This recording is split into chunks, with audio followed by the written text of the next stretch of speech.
Corona काल में corona की वजह से कई महीने मीटर रीडिंग लेने नहीं गए। उन्होंने दफ्तर में बैठ के ही अपनी फर्जी मीटर रीडिंग भर दी। उसकी वजह से गलत बिल आने लगे, जनता ने भरे नहीं, उस पर इंटरेस्ट लगता गया, उस पर एलपीसी पेनल्टी लगती गई और बिल लाखों में पहुंच गए। इसकी वजह से पूरी दिल्ली के अंदर हमने एक असेसमेंट किया है, लगभग 11 लाख परिवारों के बिल गलत आ रहे हैं दिल्ली के अंदर। 11 लाख परिवारों के बिल ठीक नहीं किए जा सकते। ठीक करने लग गए 80 साल लगेंगे। तो हम एक स्कीम लेके आए हैं कि ये जो पुराने बिल जिनके गलत आ रहे हैं, इनके बिल ठीक किए जाएं ऑटोमेटिक कंप्यूटर में डाल के। जिन लोगों की पुरानी 5 साल में 2 ओके रीडिंग है, उसका एवरेज निकाल लेते हैं।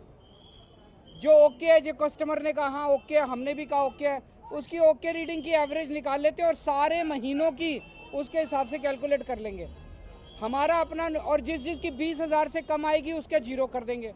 हमारा अपना अनुमान है 90-95% जिन लोगों के गलत बिल है उनका जीरो बिल हो जाएगा, जो आज धक्के खा रहे हैं बेचारे।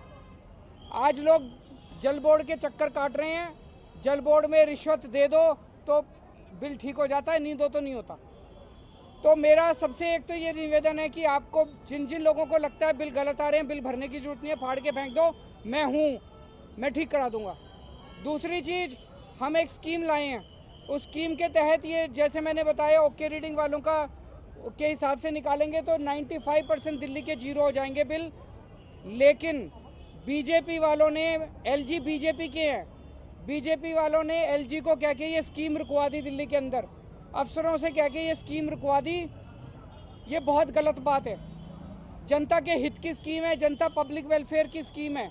बीजेपी को ये नहीं करना चाहिए। बीजेपी की दुश्मनी आम आदमी पार्टी से है, केजरीवाल से है, जनता से क्यों दुश्मनी निकाल रहे हैं? तो बीजेपी ने एलजी को कह के निकलवा दी। आज मैं आप सब लोगों के बीच में आपका साथ मांगने के लिए आया हूँ। आप मुझे साथ दीजिए, मेरा साथ दीजिए। ये स्कीम मैं लागू करवा के छोड़ूंगा, चाहे मुझे कुछ भी करना पड़े, चाहे भूख हड़ताल पे बैठना पड़े, चाहे मुझे जो मर्जी करना पड़े। एलजी से जैसे जितने और सारे काम करा दिए, ये वाला काम भी आपका करा के छोड़ूंगा। Thank you.